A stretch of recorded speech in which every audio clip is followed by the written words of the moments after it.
반갑습니다. 한국고용정보원에서 최용순입니다.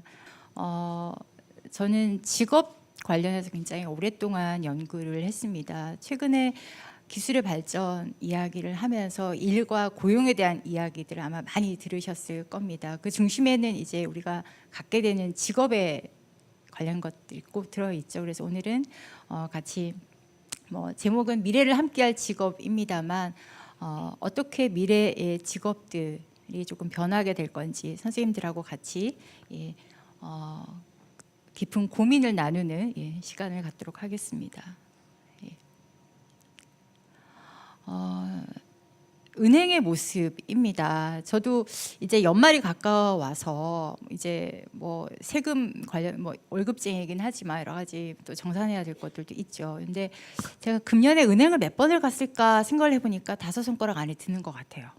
아마 여기 계신 선생님들도 은행을 한 달에 한 번도 안 가시고도 업무가 다 가능하신 분들도 아마 계실 겁니다. 지금 60년대 은행의 모습, 80년대 그리고 금년의 은행의 모습입니다.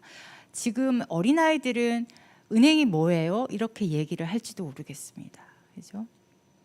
점점 이 모습은 한편으로는 직업에도 굉장히 많은 변화를 가지고 오고 있어요.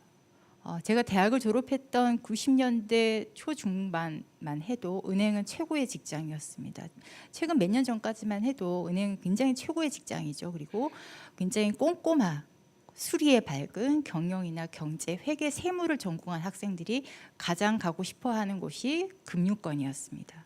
근데 아시다시피 최근에 시중은행들은 굉장히 많이 지점 수가 줄어들고 있고 모바일 뱅킹 이용자가 기하급수적으로 늘고 있습니다. 중국은 우리보다 핀테크가 훨씬 더 발전된 나라이죠. 매년 새해 세뱃돈으로 중국은 빨간 봉투에 세뱃돈을 넣어주는 풍습이 있었는데 최근에는 다 모바일 뱅킹 이체를 하는 굉장히 큰 트렌드라고 합니다. 아마 아직 우리 이제 설날이 다가오고 있습니다만 아직까지 우리는 봉투에 이렇게 새 돈을 신권을 넣어드리는 풍습이 있잖아요, 그죠? 근데 아마 카카오를 통해서 이체를 한다거나 이렇게 조금 굉장히 급진적으로 변하게 될지도 모르겠습니다. 이렇게 은행의 모습이 변하고 있어서 최근에는 금융이나 회계를 전공한 사람들을 뽑지 않고 있습니다. IT를 전공하거나 혹은 편리하게 모바일 뱅킹을 이용할 수 있도록 디자인을 할 수 있는 디자이너를 채용하고 있습니다. 그래서 산업의 변화, 직업의 변화, 그리고 그 직업을 하게 되는 역량이나 스킬의 변화까지 함께 가져오고 있습니다. 그래서 굉장히 급진적으로 직업들이 변화하고 있어요. 제가 몇 장의 사진을 가지고 왔는데요. 많은 분들이 보셨을 이 아디다스 독일의 공장입니다. 스마트 팩토리 말씀을 많이 들어보셨을 거예요. 아디다스는 자신의 공장을 스피드 팩토리라고 이야기를 하죠. 그래서 반나절 안에 발 모양이 사실 개인마다 다 다르잖아요. 고객의 맞춤 신발을 반나절 안에 만들어서 배송을 해주는 시스템을 갖춘다라고 해서 스피드 팩토리. 그리고 저임금의 그런 임금이 쌌던 지역에 있던 제조 공장을 소비자 가까이 독일로 다 이전하겠다라고 이야기를 하고 있습니다. 밑에 요 새의 그림인데요. 혹시 이게 뭔지 아시겠어요? 직업하고도 좀 관련이 있습니다. 수채화 같기도 하고요. 그죠? 문신을 한 모습입니다.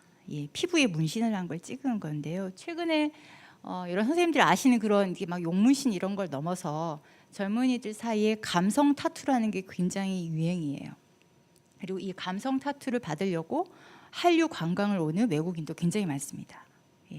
근데 문신을 받으려면 어디로 가야 될까요, 우리가? 문신을 받고 싶으면 어디로 가야 될까요? 지하철 타보면 요즘 문신을 한 젊은이들 굉장히 많거든요. 그러니까 크게 아니더라도 조그맣게 이렇게 그림을 그린다거나 글씨를 새긴 걸 많이 볼 수 있습니다. 우리나라는 의료법상 문신을 하려면 병원을 가야 돼요. 의료인만 문신을 시술할 수 있습니다. 제거도 마찬가지고요. 근데 병원에 가서 제가 문신하러 왔습니다. 선생님, 그러면 의사 선생님이 문신하실 수 있을까요? 한 10여 분 정도가 국내에 문신하시는 의사 선생님이 계신다고는 해요. 하지만 대부분 그냥 일반적인 타투샵에서 기술을 배운 타투이스트들이 문신을 하고 있습니다. 우리나라 일본과 함께 문신이 의료인 이외에는 할 수 없게끔 금지되어 있습니다.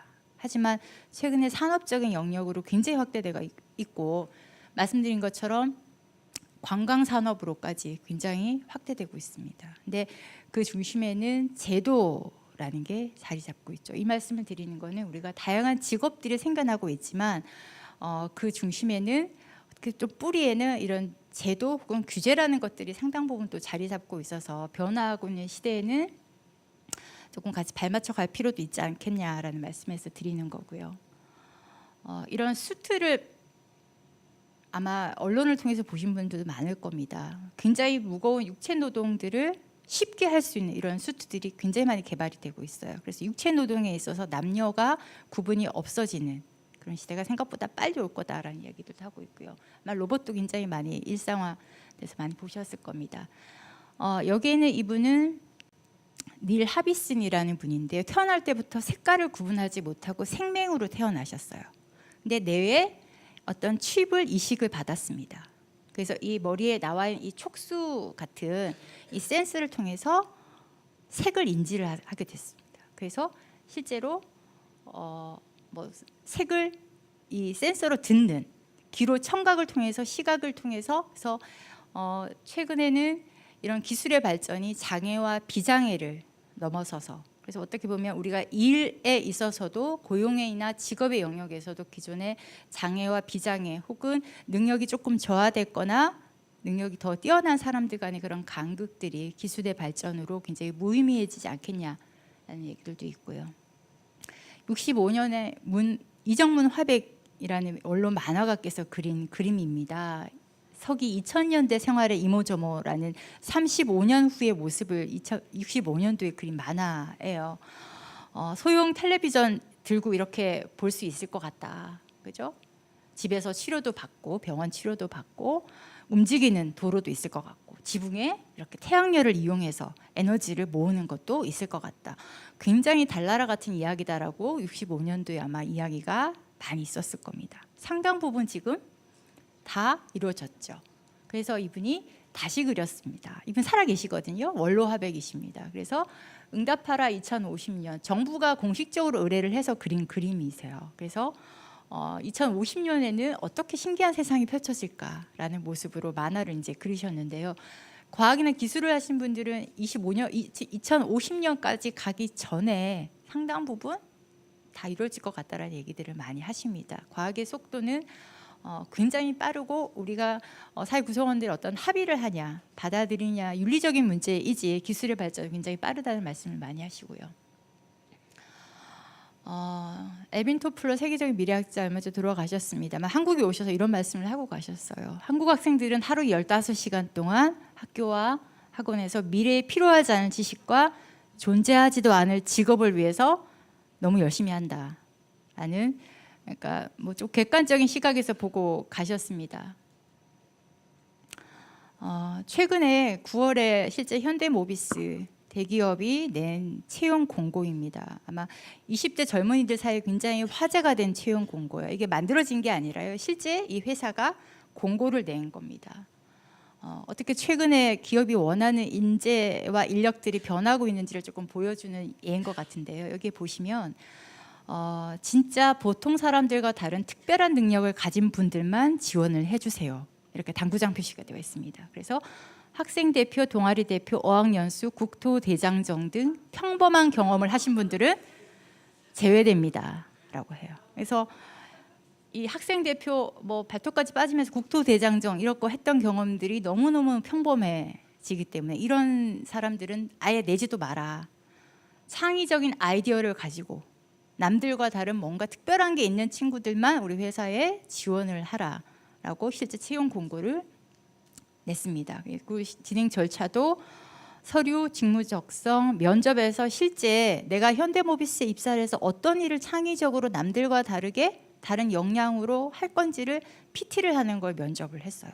그래서 기존의 대기업들이 가지고 있던 채용의 전혀 인재상의 모습들을 다 변화를 했죠. 지금은 굉장히 색다르다, 이색스럽다, 튄다라고 할지 모르겠지만 근시일 내에 회사 나름대로 이렇게 변화하는 직업 세계와 고용 세계에서 괜찮은 인력들을 뽑기 위해서는 또 나름대로 더 다른 고민들이 필요할지도 모르겠습니다. 잘 나간다는 세계 CEO들이 자기 일과 관련된 이런 얘기들을 했습니다. 중요하고 세상에 도움이 되어야 된다. 그죠? 생계가 아닌 삶을 위해서 일하는 세상을 만들고 싶다. 그리고 재미있게. 그래서 공통적인 의견들은 뭐 앨런 머스크 포함해서 등등 최근에 잘 나가는 CEO들은 자기가 하고 싶어하는 재미있는 일을 하되 내가 아니라 사회와 인류를 함께 고민하고 기여할 수 있고 그런 일들을 찾는 것들이 결국은 굉장히 도움이 되고 좋았다라는 얘기들을 공통적으로 하고 있습니다. 선생님들이 많이 계시다고 그래서요. 장래 희망 직업 조사 많이 하실 겁니다. 저도 어릴 때 많이 했고 우리 아이들도 지금도 하고 있는 것 같아요. 장래 희망 직업 조사를 하면 뭐가 1위가 나올까요? 요즘에 공기업이나 공무원들 여전히 많이 나오고 교직에 오랫동안 계신 선생님들은 그런 말씀하십니다. 20년 전이나 지금이나 한 20개 정도 직업 안에서 순위만 조금 바뀔 뿐이지 뭐 비슷하다. 요즘은 뭐 건물주 이런 직업들도 예, 뭐 탑5 안에 든다 이런 얘기들도 선생님들이 농담 삼아 하십니다. 우리나라 직업 수가 몇 개 정도 될까요, 선생님? 몇 개 정도 있길래 한 20개 안에서 순위만 바뀔 뿐 이렇게 저희 어렸을 때나 지금의 우리 아이들이나 비슷하게 이야기를 할까요? 이렇게 4차 산업혁명 얘기를 많이 하고 있음에도 불구하고 직업 수를 한번 보겠습니다. 우리나라가 한 12,000여 개 정도 직업이고요. 숫자로 봤을 때 미국은 3만 개, 일본은 2만 개 정도, 2만 개가 조금 안 되는 수치입니다. 일본이나 미국은 이제 직업 수를 카운팅하는 작업을 하지 않고 있습니다. 의미가 없는 거죠. 이렇게 빨리빨리 변하고 새로 생겨나고 없어지고 이렇게 급변하고 있기 때문에 앉아서 어떤 직업이 뭐 몇 개가 어느 분야가 늘어났고 이런 게 무의미하다라고 이야기를 합니다. 공식적으로 어쨌든 숫자는 우리가 미국에 비해서 3분의 1 수준, 미국의 1분에 비해서도 반 정도의 수준입니다. 그거에 보면은 우리가 앞으로 미국이나 일본보다 몇 배 더 직업들이 많이 생겨날 가능성들이 충분히 있다라는 거죠. 물론 일본이나 미국 고유의 특성이 반영된 직업이기 때문에 우리가 바로 만들지 못하는 직업도 상당수 있습니다만 굉장히 미국이나 일본은 우리나라보다 훨씬 세분화가 되어 있습니다. 그리고 그 세분화되어 있는 것들이 다 직업으로 인정받고 있고요. 그래서 우리나라도 앞으로 굉장히 많은 직업들이 더 세분화될 가능성이 많다. 선진국일수록 직업의 수는 점점 늘어나게 됩니다. 왜 직업들이 생겨날까요? 점점 최근에 더 가속되고 있는 게 전통적인 직업의 한계입니다. 하나의 직업에서 대량의 인력 고용을 하던 시대가 이제 지난 거죠. 쪼개진 많은 직업에서 한두 명의 소수의 종사자들이 일을 하는 직업들이 생겨나고 있습니다. 그리고 다양한 서비스 그리고 가치가 있으면 사람들이 기꺼이 지갑을 열고 그 서비스를 구매를 하고 있습니다. 그래서 서비스의 전문화 그리고 새로운 직업들이 등장하고 있고요. 최근에 4차 산업혁명으로 일컫는 여러 가지 기술의 발전들이 직업들을 더 세분화하는 것을 가속을 시키고 있습니다. 기술의 발전과 관련돼서 조금 더 이슈를 보겠습니다.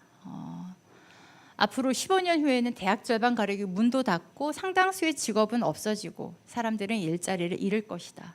그리고 아까 원장님 말씀하신 것처럼 현재 초등학생을 갖게 될 상당수 초등학생들은 앞으로 없는 직업들에 종사할 것이다.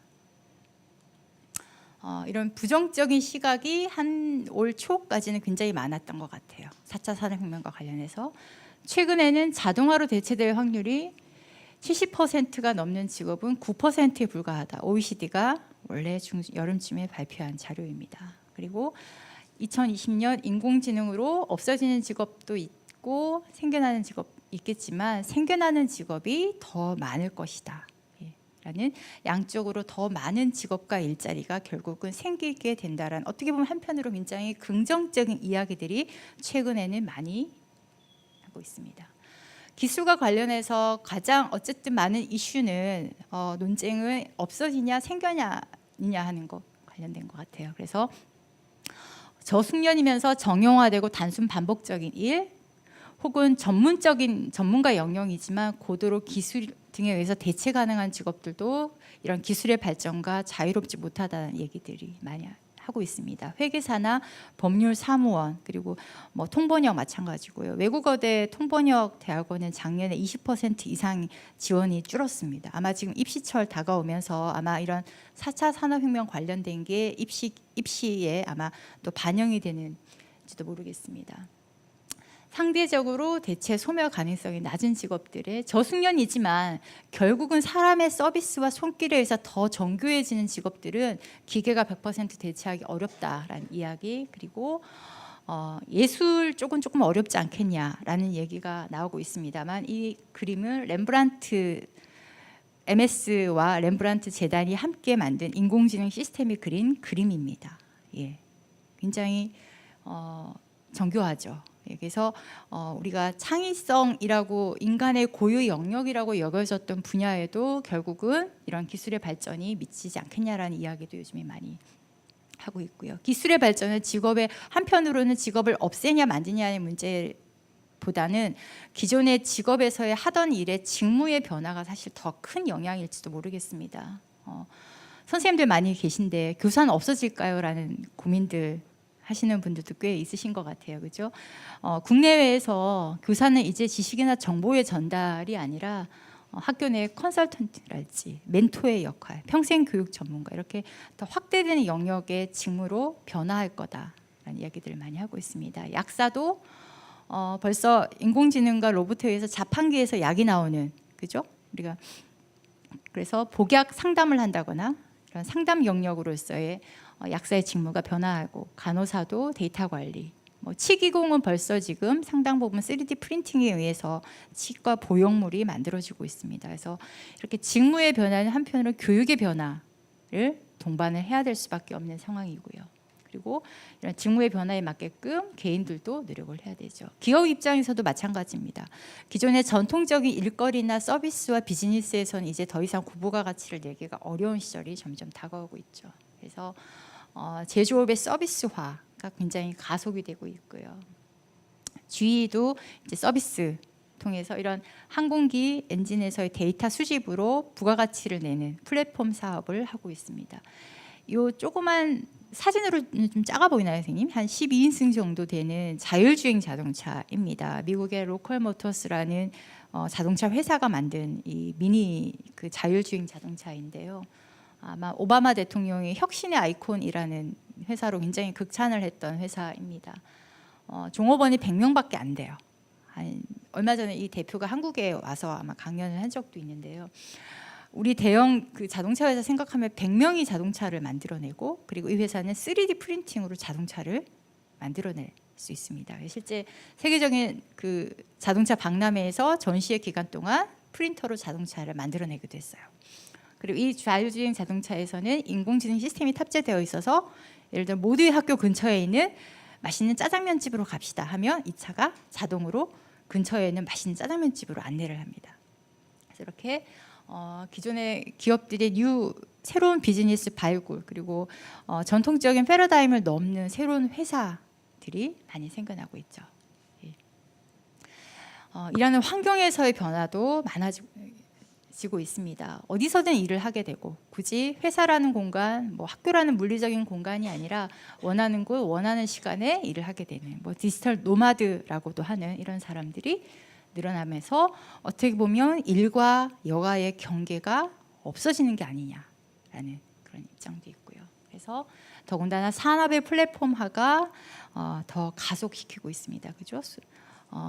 전문직도 마찬가지입니다. 지금 여기 헬프미라는 이 변호사들이 만든 플랫폼이에요.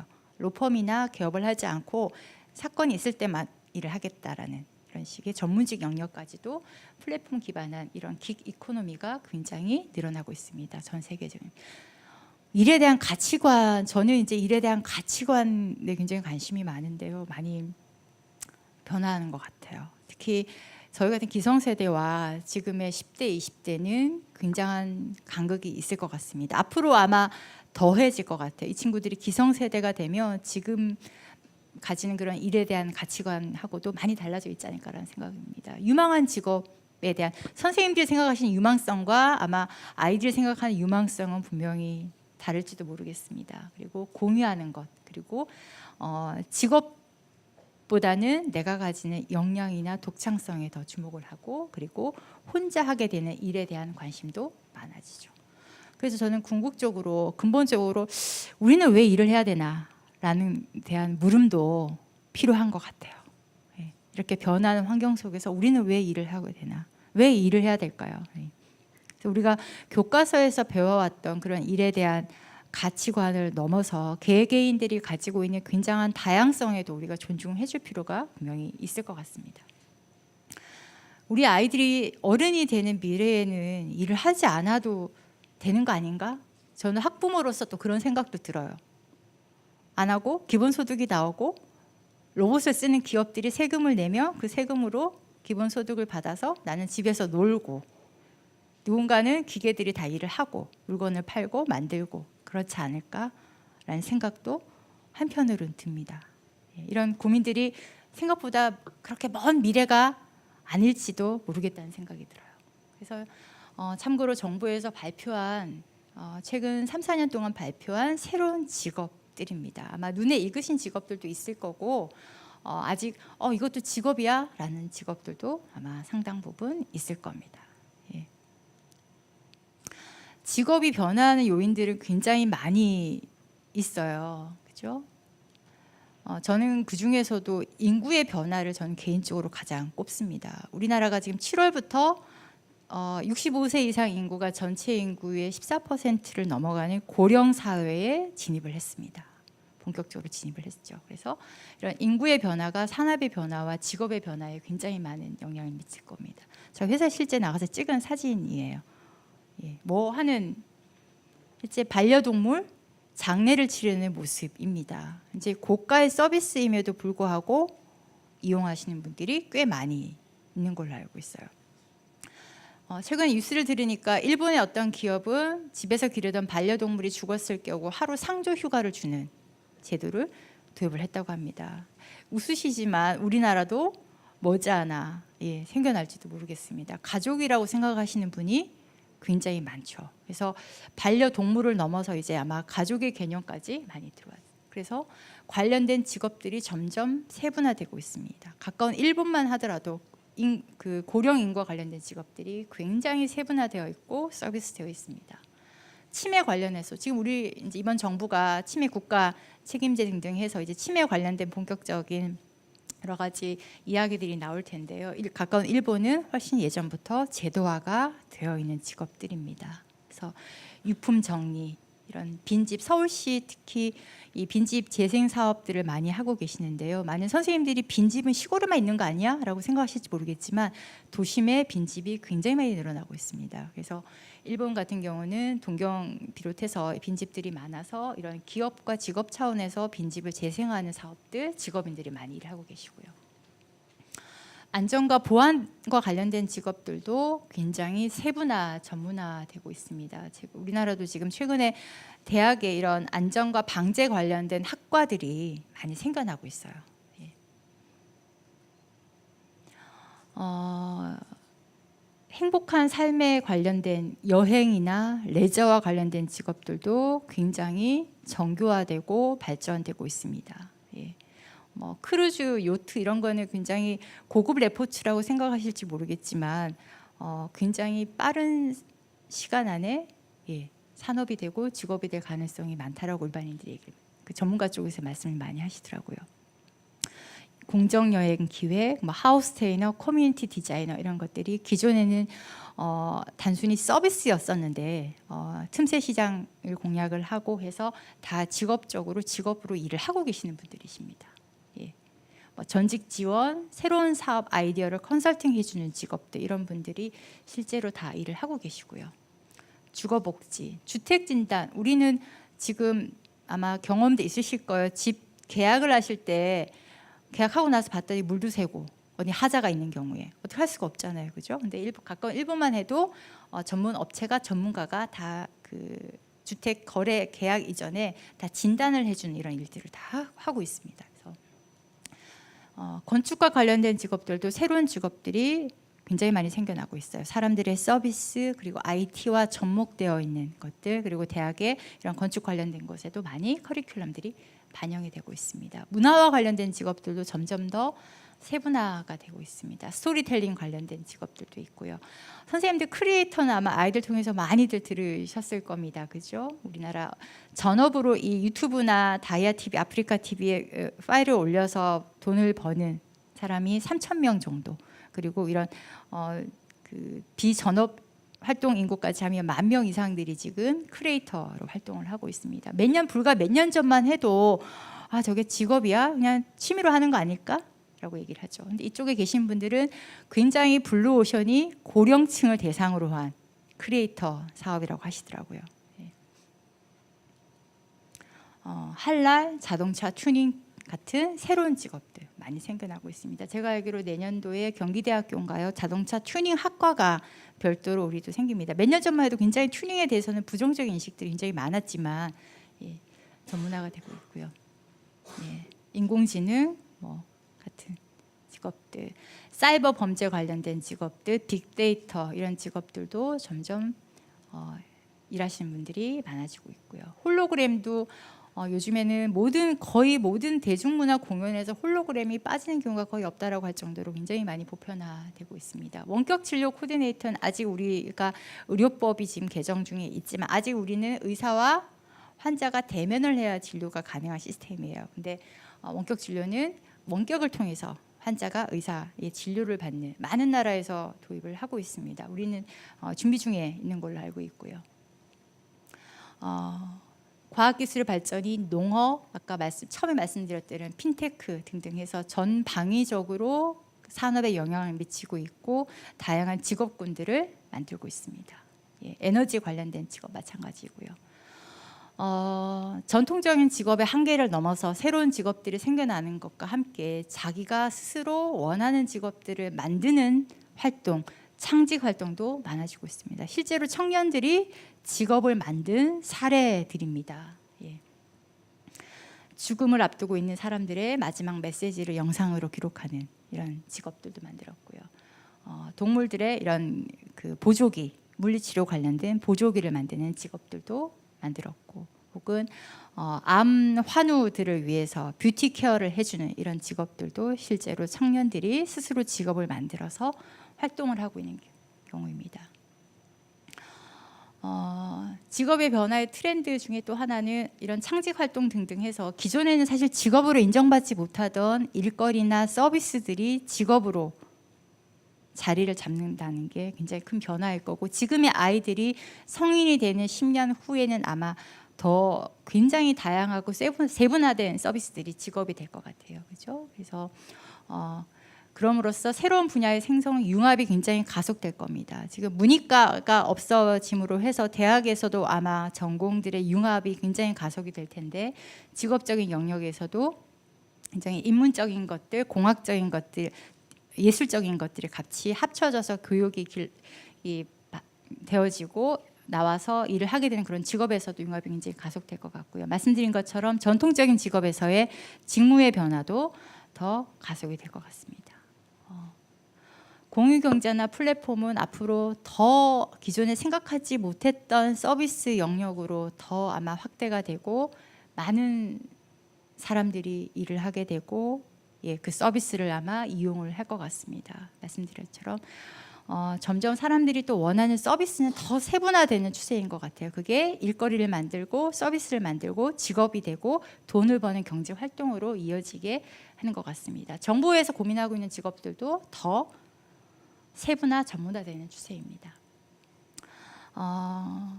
그래서 지금의 아이들이 미래의 인재가 되기 위해서 필요로 하는 역량들이 과연 무엇일까 하는 이야기들을 많이 하죠. 공통적으로 이런 협력하거나 기업가 정신 이런 얘기들을 공통적으로 굉장히 많이 하세요. 그래서 아마 학교에 계신 선생님들이 조금 고민이 필요하실 내용일 것 같고, 그러면 학교에서 선생님들은 과연 무엇을 해야 될 것인가? 협업 얘기들을 현업에 계신 분들이 굉장히 많이 합니다. 앞으로는 한 명의 전문가가 다 하는 것이 아니라 세세한 전문가들이 같이 협업해서 큰 시너지를 만드는 일들이 굉장히 많아질 텐데, 그러기 위해서는 어렸을 때부터 같이 협업하는 활동에 대한 연습이 필요하다 얘기를 많이 하시고요. 다양한 경험과 시도, 더 이상 강조하지 않아도 될 만큼 굉장히 중요하죠. 그리고 다양한 진로를 아이들이 고민할 수 있고 고려할 수 있도록 선생님들이 좀 동기부여를 해주시는 것도 필요할 것 같고요. 저는 직업을 연구하면서 굉장히 많은 직업인들을 만나는데 행복해하시는 분들의 공통점은 자존감이 높은 거였어요. 오랫동안 준비를 했다, 뭐 공부를 많이 했다 이런 걸 떠나서 자존감이 높은 분들이 자기가 하는 일에 굉장히 행복해하고 결국은 성공하시더라고요. 그래서 자존감을 갖도록 선생님들이 아이들에게 좀 많은 칭찬을 해주시는 것도 필요하고요. 그리고 단순히 교육자라는 역할을 넘어서 좀 멘토로서의 역량들을 아이들과 조금 함께 해주시는 것들이 필요하지 않나라는 생각이 들었습니다. 네, 제가 준비한 내용은 여기까지입니다. 감사합니다.